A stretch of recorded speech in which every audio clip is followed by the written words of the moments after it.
Halo teman-teman semua dan para pemirsa dimanapun Anda berada. Selamat berjumpa kembali dengan saya Salim Ananda Budana. Salam sejahtera untuk kita semua. Teman-teman, hari ini saya dapat tugas nih. Tugas merapikan kabel. Ini sedang dicek-cek jalurnya satu persatu agar nantinya kembali normal dan standar lagi seperti semula. Karena lamanya pemakaian, sudah banyak kabel terpotong, sambungan kabel kurang rapi, tidak terbungkus dengan benar. Ada beberapa kabel yang terkelupas bekas hubungan arus pendek atau konsleting. Soket kotor dan berjamur. Ini juga jadi penyebab pengantaran arus jadi kurang maksimal. Itulah mengapa sang pemilik sering mengeluh mesinnya sering tersendat. Begitu juga lampunya kadang redup, kadang terang, jadi bikin jengkel. Mudah-mudahan setelah selesai dirapikan nanti, keadaan sepeda motor dapat normal kembali sesuai yang diharapkan.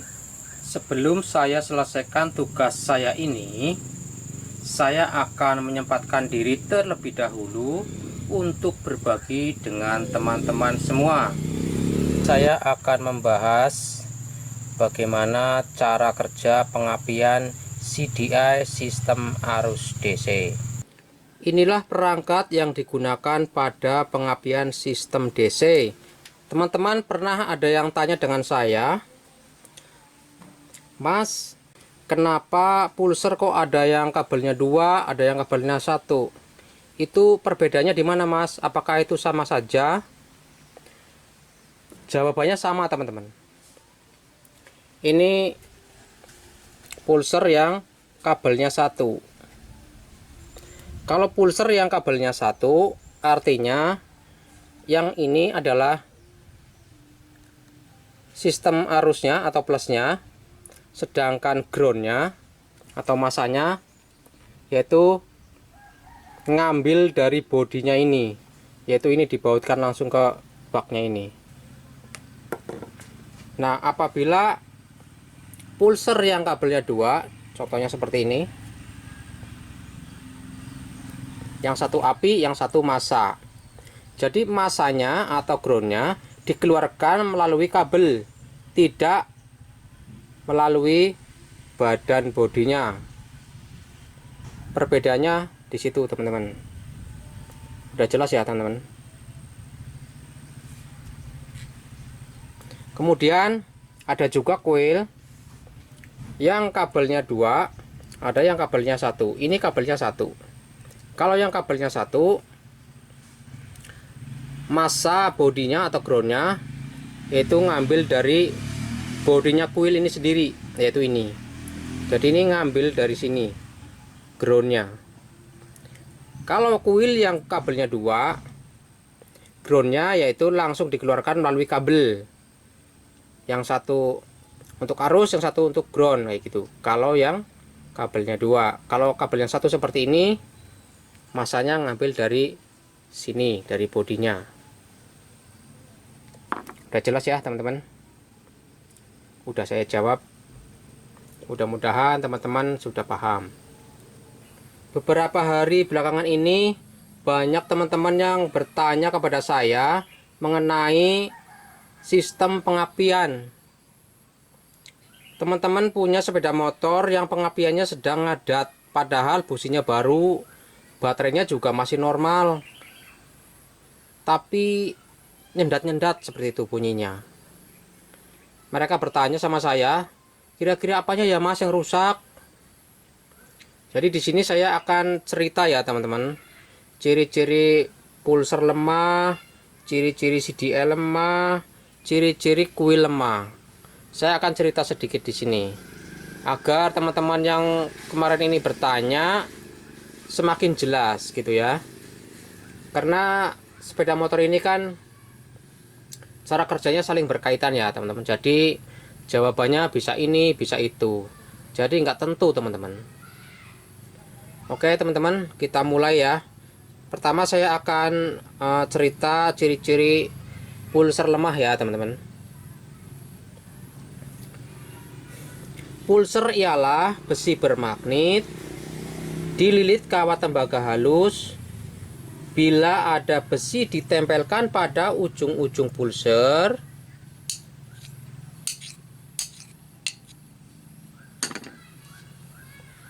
dan ditarik berulang-ulang, maka akan menghasilkan aliran listrik. Tapi yang dikeluarkan atau yang dihasilkan pulser arusnya sangat kecil sekali, tidak seperti yang dihasilkan oleh spool. Kalau yang dihasilkan oleh spool itu besar, kalau dikonsletkan ke masanya langsung menyala. Kalau pulser enggak, karena saking kecilnya. Tapi bukan berarti nggak mengeluarkan arus gitu ya, tetap keluar, cuman sangat kecil. Kalau teman-teman pengen membuktikan pulser ini mengeluarkan arus atau enggak, boleh menggunakan avometer atau menggunakan lampu LED gitu ya, yang kecil juga bisa. Diikatkan di sini. Nanti kita tempelkan besi di sini, tarik berulang-ulang ya, seperti yang saya jelaskan tadi. Nanti di sini akan menyala lampunya gitu ya. Oke ya teman-teman, kita tes ya, biar teman-teman lebih paham lagi. Sebentar saya solder sekalian ini lampunya di sini. Nah ini teman-teman, sudah saya solder. Ini lampu LED seperti ini teman-teman. Ini bekas mainan anak-anak nih, nggak tahu bekas apa. Bekas LED yang dikorek api juga boleh, atau teman-teman beli di toko elektronik juga banyak lah ya. Ini kan murah banget. Ini bisa untuk ngetes pulser mati apa enggak, bisa. Pokoknya LED kayak gini lah, mau LED warna kayak mau LED apa terserah, pokoknya lampu LED kayak gini. Nah kalau mau ngetes pulser yang sistem kabelnya satu, yang satu ngambil dari sini ya teman-teman, dari body atau dari masanya gitu ya teman-teman, karena ini pulser yang model kabelnya dua, jadi dibikin kayak gini. Oke ya teman-teman, kita tes ya. Apabila ditempelkan besi di sini, ditarik berulang-ulang, apakah akan mengeluarkan arus? Kita buktikan. Jadi ini sekaligus menjawab pertanyaan teman-teman.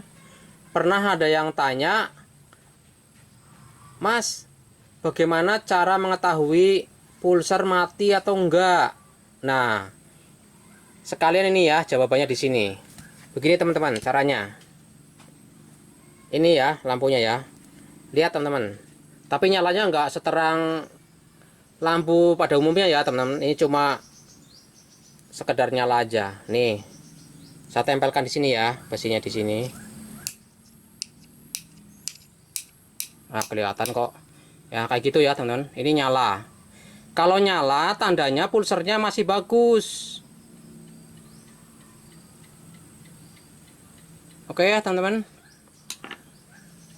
Yang dimaksud ditempelkan besi, ditarik berulang-ulang mengeluarkan arus tuh maksudnya kayak gini. Sekaligus menjawab pertanyaan teman-teman yang pernah tanya bagaimana cara mengetes pulser mati atau enggaknya. Tanda-tanda pulser mati pastinya tidak mau hidup ya teman-teman kalau diginiin ya. Mesin juga mogok pastinya karena pulsernya mati kan gitu ya. Pasti semua orang juga udah tahu lah ya, kalau mati pasti mogok, ini nggak nyala ya kayak gitunya. Ciri-ciri pulser lemah kasusnya mirip seperti CDI.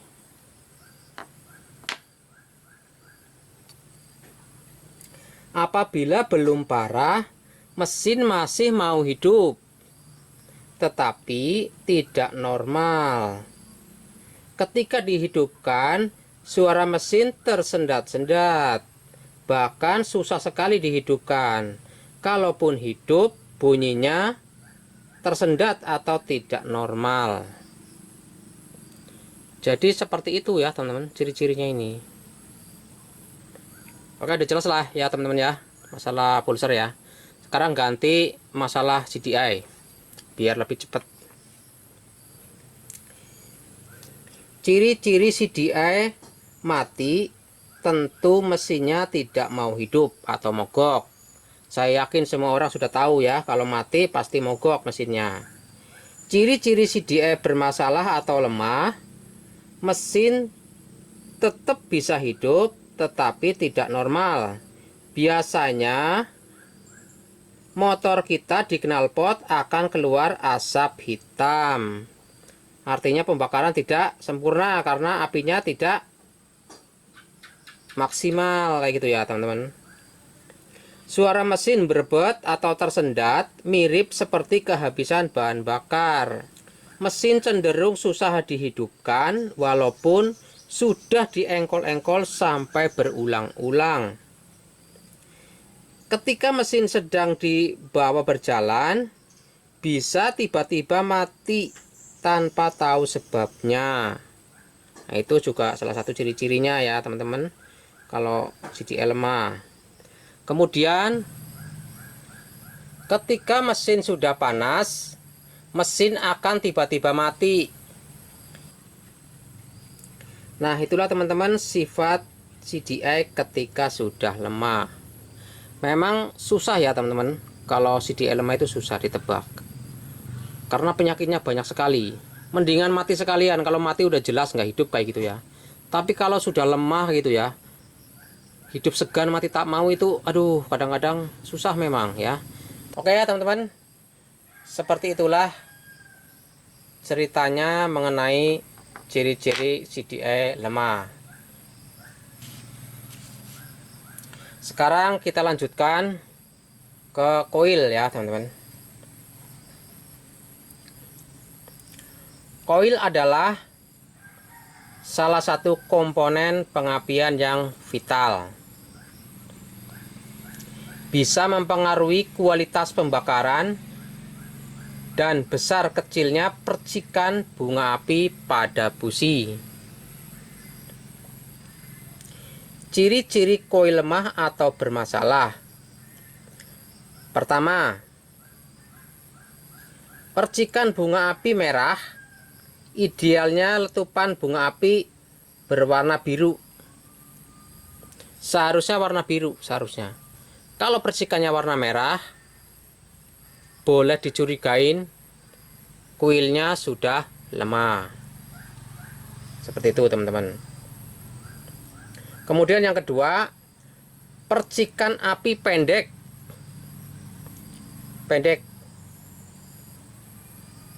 Sehingga busi selalu inginnya dirapatkan. Yang ketiga, busi sering mati atau boros busi, padahal kondisi mesin tidak berasap dan karburator juga sudah benar, sudah bagus, tidak banjir lagi. Tapi businya boros. Nah, boleh dicurigain.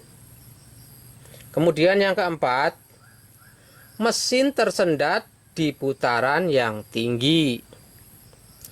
Ketika sedang ditarik gas dalam putaran yang tinggi, tersendat-sendat gitu ya. Nggak mau plong lah kayak gitu, apa suaranya. Boleh dicurigai, tapi bukan berarti selalu ininya rusak. Bisa jadi yang lain juga bisa. Karena cara kerja mesin itu saling berkaitan, bisa ini bisa itu, tapi salah satunya boleh dicurigain kayak gitu ya, boleh. Kemudian yang kelima, mesin susah dihidupkan walaupun sudah berulang kali diengkol-engkol. Pokoknya susah banget dihidupin, boleh dicurigain. Yang keenam, mesin tiba-tiba mati ketika sudah panas. Sama kayak CDI tadi ya. CDI juga ada ciri-ciri kayak gitunya. Padahal oli mesin tidak berkurang, masih cukup layak lah pokoknya. Pompa olinya juga masih bagus, bekerja dengan baik.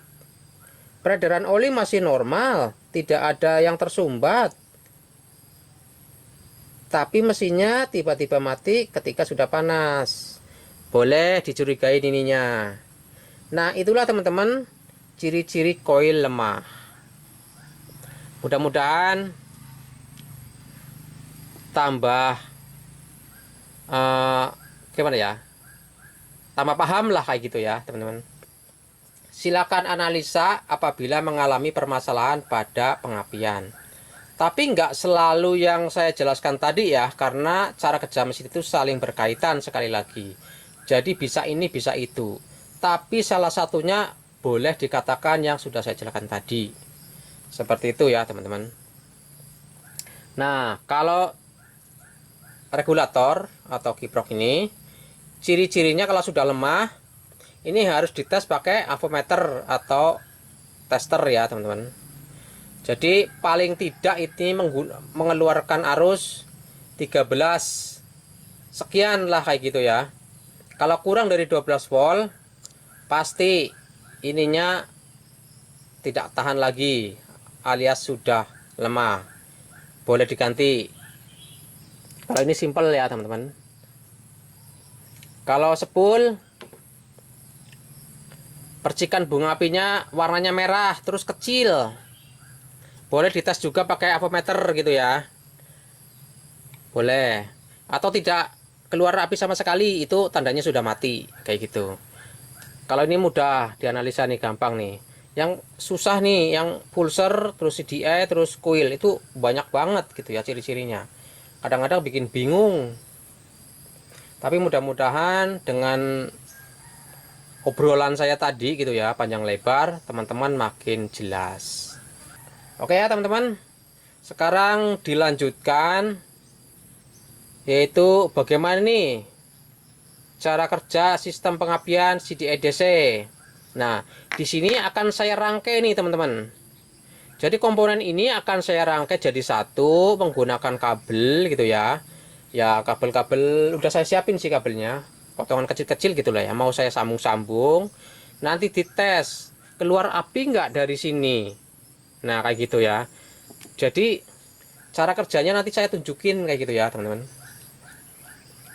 Jadi teman-teman terusin nontonnya ya, jangan di skip-skip biar teman-teman makin paham.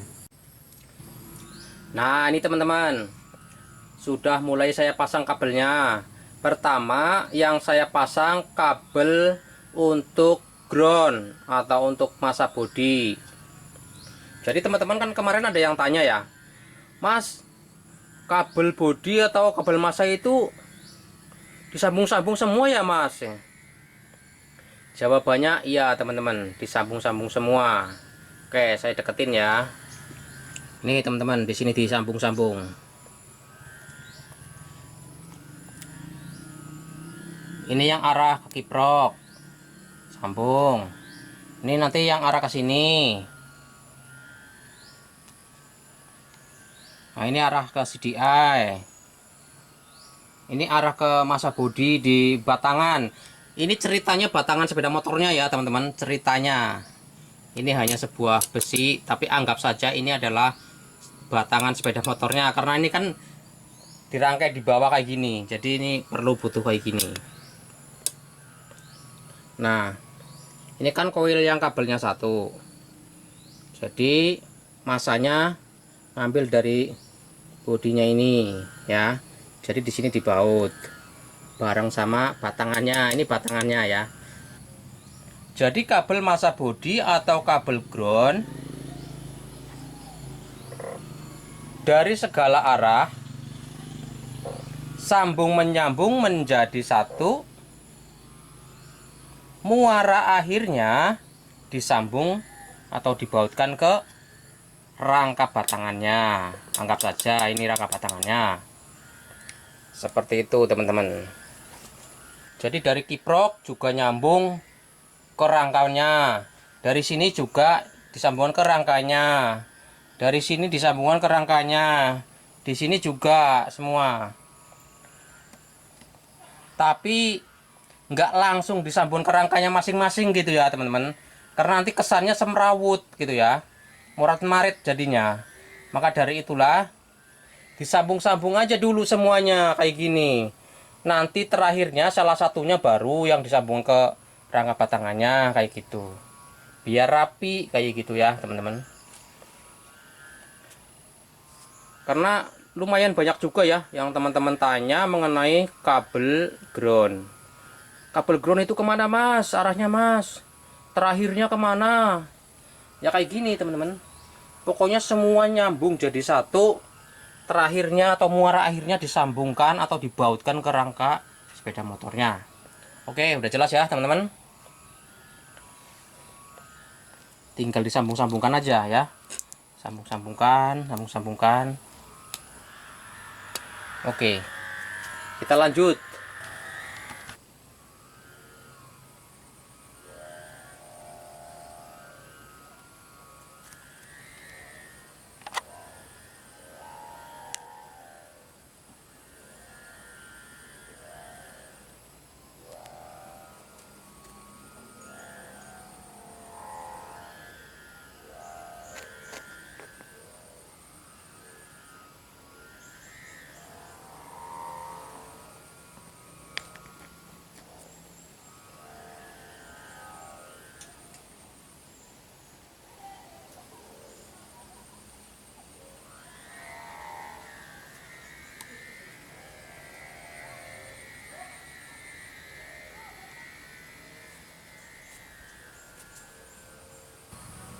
Di video ini saya menggunakan kabel groundnya berwarna hijau.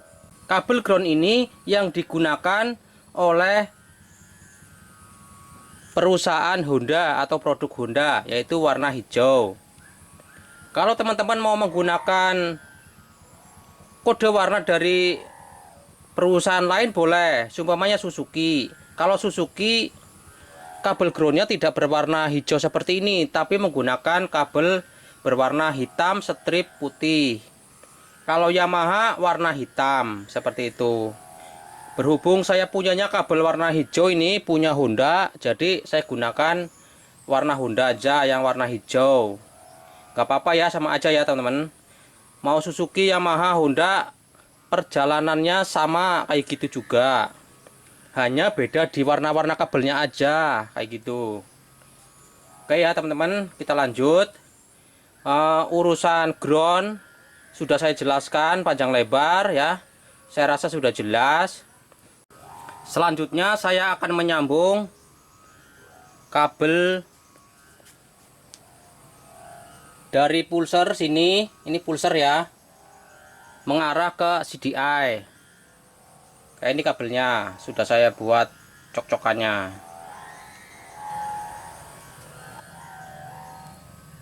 Nah kayak gitu.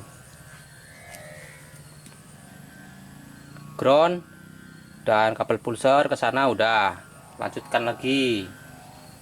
Sekarang saya lanjutkan akan menyambung kabel dari spool untuk pengisian. Mau tak sambungkan ke regulator kayak gitu ya teman-teman.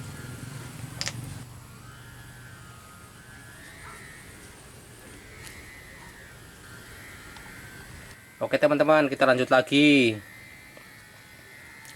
Tadi kan dari spool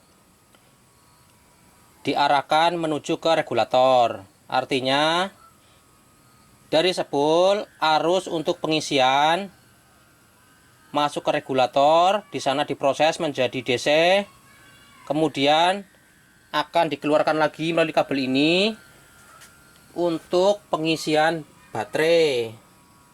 Itu ya teman-teman, kita pasang lagi.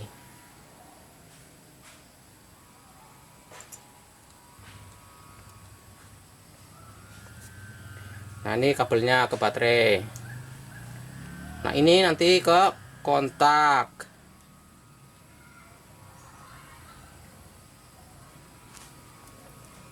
Sedikit demi sedikit ya teman-teman, biarpun videonya nanti lama, yang penting teman-teman jelas kayak gitu aja lah. Biarpun lama nggak apa-apa, daripada cepet-cepet nanti teman-teman nggak paham, nanti malah tambah repot. Jadi saya pelan-pelan aja. Oke, saya terusin lagi ya teman-teman. Nanti saya jelasin lagi urut-urutan kabelnya. karena kasihan juga bagi yang masih pemula banget, nanti kecepatan ngasih taunya, nanti dia nggak maksud akhirnya. Oke, kita lanjut lagi ya, yaitu saya mau sambung kabel ini ke mana nih? Oh, ini ke kontak menuju ke CDI.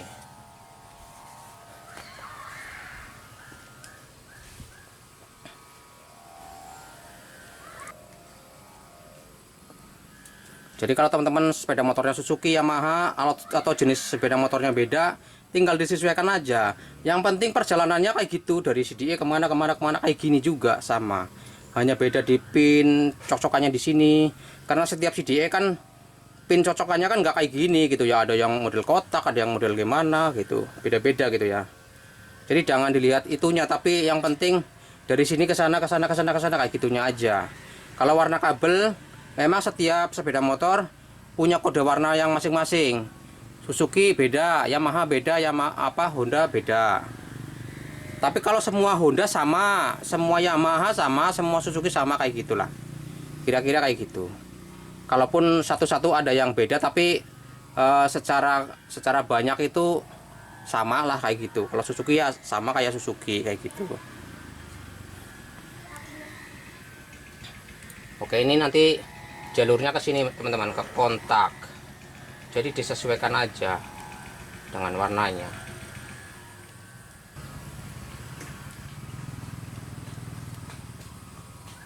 Lanjut lagi teman-teman. Sekarang dari CDI menuju ke koil kayak gitu ya. Ini mau saya sambung.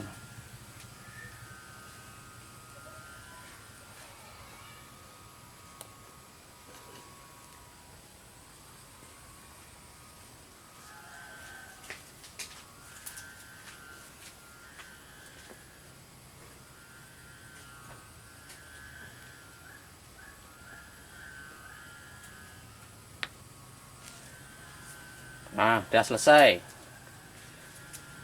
Perjalanan kabelnya, pengapian sistem CDI DC kayak gini teman-teman.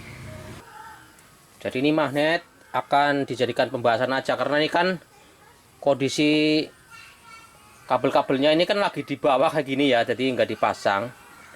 Ya ini cuma untuk membantu menjelaskan aja, karena ada hubungannya nanti ya dengan tonjolan magnet ini, untuk menjelaskan masalah di pulsernya nanti. Oke teman-teman, saya mau jelasin dulu sebentar ya teman-teman. Mau saya urut lagi kabelnya biar teman-teman makin jelas saja. Nah, khususnya bagi anak-anak atau adik-adik yang masih sekolah STM teknik mesin gitu ya. Wah, ini wajib nonton kayak gini, karena ini juga seperti pelajaran kayaknya gitu ya. Seperti pelajaran juga. Jadi lumayan lah, supaya nanti ada tugas dari gurunya. Teman-teman yang masih sekolah itu sudah lebih paham duluan kayak gitu. Jadi nanti nggak susah kalau mengerjakan tugas. Dari spool kabel yang mengeluarkan arus tuh ada dua ya. Di sini kabel warna kuning dan kabel warna putih. Kabel warna kuning ini kan untuk lampu penerangan. Sedangkan di sini nggak membahas lampu penerangan. Jadi di sini ya dipasang sih, cuman di sini nggak disambung. Cuman ya putus kayak gini aja. Begitu juga di sini di regulatornya.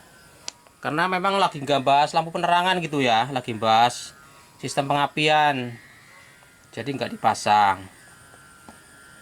Jadi yang kuning ini nggak dibahas ya, saya hanya bahas yang kabelnya putih aja nih, yang untuk pengisian. Jadi kabel ini yang putih untuk pengisian, yang dihasilkan oleh spool dialirkan melalui kabel warna putih di sini. Nah, ini kabelnya dimasukkan ke regulator. Nah, setelah masuk ke regulator, di regulator di sini tuh diproses agar yang tadinya arusnya AC menjadi DC, diproses di sini. Setelah sudah DC, dikeluarkan lagi melalui kabel warna merah.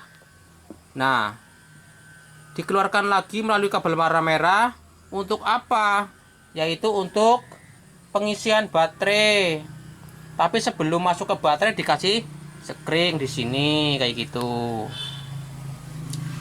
Nah, ini yang masuk ke baterai ini dari sini, dari regulator yang awal dari spool kayak gitu. Tapi di sini kasih cabang. Cabangnya ini masuk ke kontak kayak gitu ya. Tujuannya agar arus yang dari baterai ini cabang regulator tidak langsung masuk ke CDI. Dikasih putus sambung dulu di sini melalui kontak gitu. Kalau nggak dikasih kontak ya nanti sepeda motornya hidup terus, nggak bisa mati kayak gitu ya. Makanya ini harus ada kontaknya. Kontak hanya untuk putus sambung aja. Jadi ini langsung disambung ini juga nggak apa-apa, tapi jadi nggak ada kontaknya kan gitu. Oke, dari baterai cabang kiprok masuk ke kontak dulu. Kabelnya ini diteruskan menuju ke CDI. Itu untuk suplai arus di sini. Untuk suplai CDI. Nah, arus tadi yang sudah masuk ke sini diproses oleh CDI di sini gitu ya. Diproses. Hasilnya nantinya, saya bilang nantinya karena nggak langsung dikeluarkan ke sini ya, nantinya akan dikeluarkan melalui kabel ini menuju ke koil gitu ya teman-teman.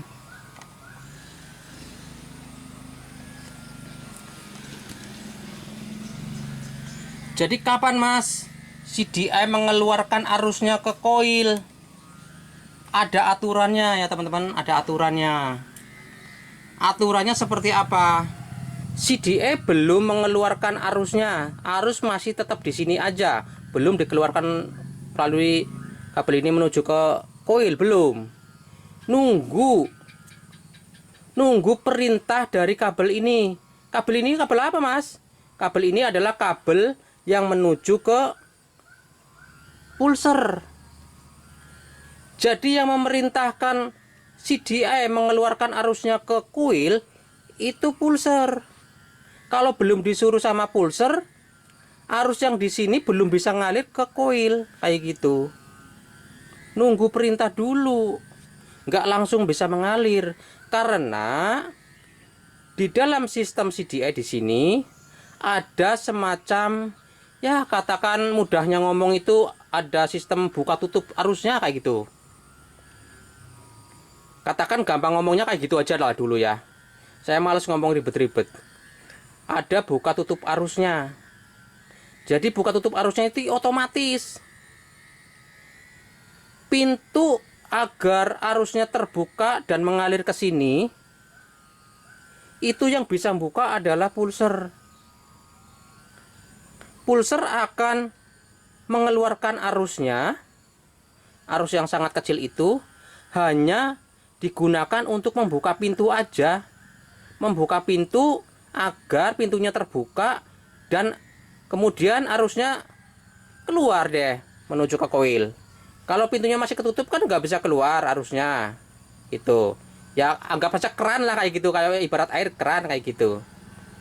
Jadi ada buka tutup kerannya kayak gitu, ibaratnya air gitu loh. Jadi aliran arus yang dari pulser sana akan masuk ke sini, akan membuka keran agar kerannya terbuka dan arus yang ada di sini yang sudah diproses akan keluar kemudian masuk ke koil kayak gitu teman-teman.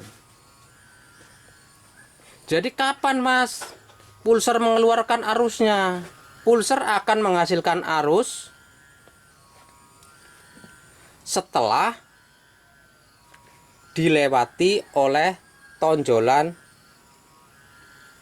yang ada di magnet ini. tonjolan besi yang ada di magnet ini.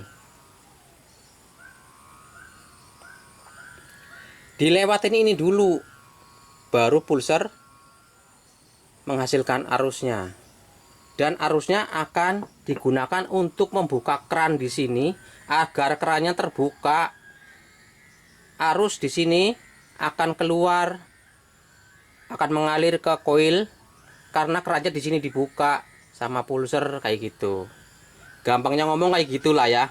Karena kalau pakai bahasa-bahasa yang susah nanti susah juga gitu ya,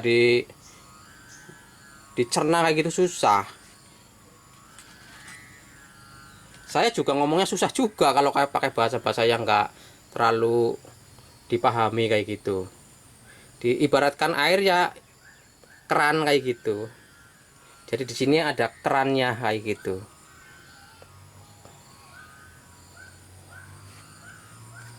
Di awal video kan saya sudah jelasin sama teman-teman ya, bahwa cara kerja pulser itu kan apabila ditempelkan besi berulang-ulang akan mengeluarkan arus kayak gitu ya. Ya, teman-teman. Yaitu ini. Tonjolan yang ada di magnet ini ketemu dengan ini gitu. Magnet kan muter. Muter. Nah, pulser di sini ya, katakan ya, pulser di sini. Magnet muter. Set, muter. Nah, kan ketemu sama tonjolan ini. Ininya. Nah, setelah ketemu, seret kelewat, udah melewati, ini langsung menghasilkan arus. Nah, arusnya ini yang digunakan untuk membuka keran di sini, keran arus. Karena keran arusnya sudah terbuka, maka arusnya bisa keluar atau bisa terkirim menuju ke koil. Nah, cara kerjanya seperti itu. Oke ya, teman-teman. Saya buktikan dulu deh, nggak usah ngomong aja, saya buktikan. Jadi besi yang ada di pulser ini di sini akan saya gini-giniin, sentuh-sentuhin kayak gini ya pakai obeng. Tapi kan pulser di sana ya, di sana. Nanti teman-teman lihat di sini keluar rapi nggak di sini nanti ya. Setelah saya gini-giniin pulsernya di sana, kayak gini-giniin, kayak gini-giniin di sana. Nanti teman-teman lihat di sini keluar rapi nggak ya. Semua udah tersambung. Oke. Oke, teman-teman. Ini pulsernya akan saya sentuh-sentuhin pakai obeng ini agar menghasilkan arus. Nanti akan dikirim menuju ke CDI untuk membuka keran atau untuk memerintahkan CDI agar mengalirkan arusnya ke koil kayak gitu. Nah, disentuh-sentuh kayak gini ya teman-teman. Nanti kan keluar arus. Nah, oke. Saya akan menyentuh-nyentuh kayak gini di sini ya, kayak gitu. Tapi kameranya akan saya arahkan ke koil gitu ya. Oke. Saya arahkan ke koil dulu. Nanti nggak kelihatan. Oke, teman-teman lihat di koil sini. Saya sentuh-sentuhin pakai obeng pulsernya. Teman-teman lihat di sini ya, keluar api nggak ya? Oke. Saya mulai, teman-teman.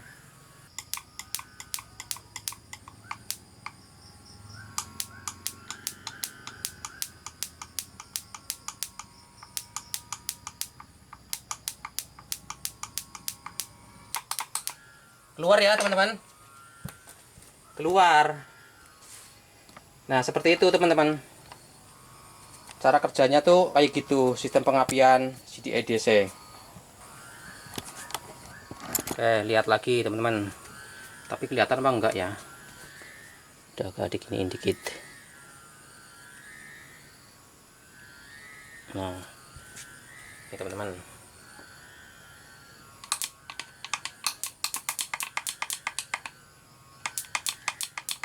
Oh, kok enggak begitu kelihatan?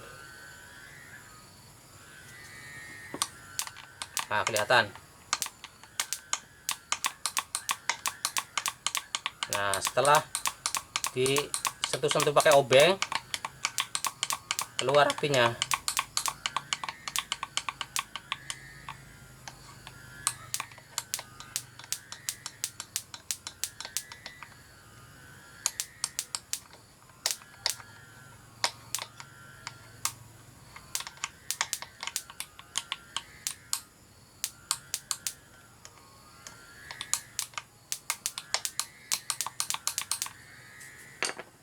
Oke, seperti itu ya teman-teman, cara kerjanya kayak gitu. Jadi harus ngambil dari baterai semuanya, 100% dari baterai. Tapi kalau sepeda motornya mesinnya di sini ada, udah lagi dipasang gitu, lagi diengkol gitu kan, itu ya harus ada bantuan dari sini, dari spool gitu ya kan, yang masuk ke regulator. Jadi bukan hanya dari baterai aja gitu. Makanya kalau pengapian sistem CDI DC itu wajib ada baterainya kayak gitu ya. Emang kenapa Mas kalau nggak ada baterainya? Ya harus ada baterainya, kan CDI pengapian DC itu kan pakai baterai kayak gitu. Ya harus ada. Memang kalau nggak ada baterainya juga nggak apa-apa sih, hidup juga memang. Cuma kalau mengandalkan hasil engkolan dari kaki kita itu kan untuk setar pertamanya kan kurang harusnya teman-teman. Jadi ya harus dibantu pakai baterai gitu loh. Kalau terus-terusan nggak ada baterainya, mengandalkan dari hasil engkolan kaki kita dari pertama startnya itu, harusnya nggak stabil, nggak full 12 volt. Sedangkan di sini ini CDI membutuhkan 12 volt gitu ya, full, nggak boleh kurang. Kalau nggak ada baterainya lama-lama regulator juga cepat rusak ya, terus CDI juga bisa error lama-lama ya. Memang nggak langsung error, nggak langsung rusak sih, memang lama agak prosesnya. Cuma ya lama-lama error, lama-lama mati kayak gitu loh, karena hanya mengandalkan dari spool aja, dari engkolan kaki kita gitu loh, pertama startnya ya khususnya. Kalau sudah jalan, mesinnya sudah hidup sih, harus sudah besar sih memang gitu ya. Tapi kalau pas lagi gas kecil itu kan juga kurang stabil jadinya gitu loh, karena nggak ada bantuan dari baterai. Itulah pentingnya baterai di sistem pengapian CDI DC kayak gitu. Biarpun nggak ada baterainya juga bisa hidup sebenarnya. Cuma nggak semua motor teman-teman, ada juga sepeda motor yang nggak pakai baterai nggak bisa, ada juga. Tergantung kesehatannya komponennya juga gitu ya. Kalau komponennya semua, CDI-nya, regulatornya semuanya masih sehat semua, masih 100% kesehatan komponennya, mungkin masih oke-oke saja nggak pakai baterai gitu ya, masih tahan, masih fit semua gitu ya.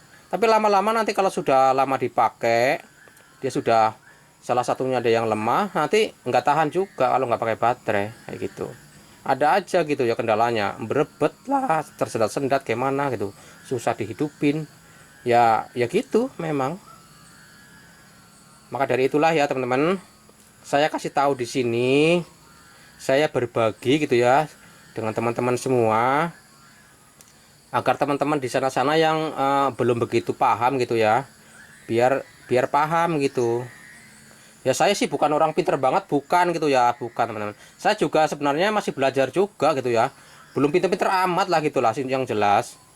Cuma kan kebetulan ya sedikit-sedikit tahu gitu loh teman-teman. Jadi daripada apa yang saya tahu mubazir gitu ya, ya udahlah saya bagi-bagikan aja lah sama adik-adik semua yang masih sekolah, teman-teman semua yang belum pernah belajar kayak gini kan, akhirnya nanti tahu gitu loh. Jadi ilmu yang saya punya juga nggak mubazir gitu loh teman-teman, saya bagi-bagikan. Di sini saya nggak minta bayaran apapun teman-teman sama teman-teman itu. Saya cuma ya minta dukungannya aja lah kayak gitu. Syukur-syukur ya mau bantu share gitu ya, biar yang lain yang belum bisa menemukan video saya bisa menemukan, bisa belajar bareng gitu loh. Jadi ya yang jelas bermanfaat lah ilmunya gitu. Nah itulah teman-teman yang bisa saya sampaikan atau yang bisa saya share melalui video saya ini. Mudah-mudahan apa yang saya sampaikan melalui video saya ini dapat bermanfaat untuk teman-teman semua. Terima kasih atas kunjungannya. Sekian, sampai jumpa di video-video saya berikutnya.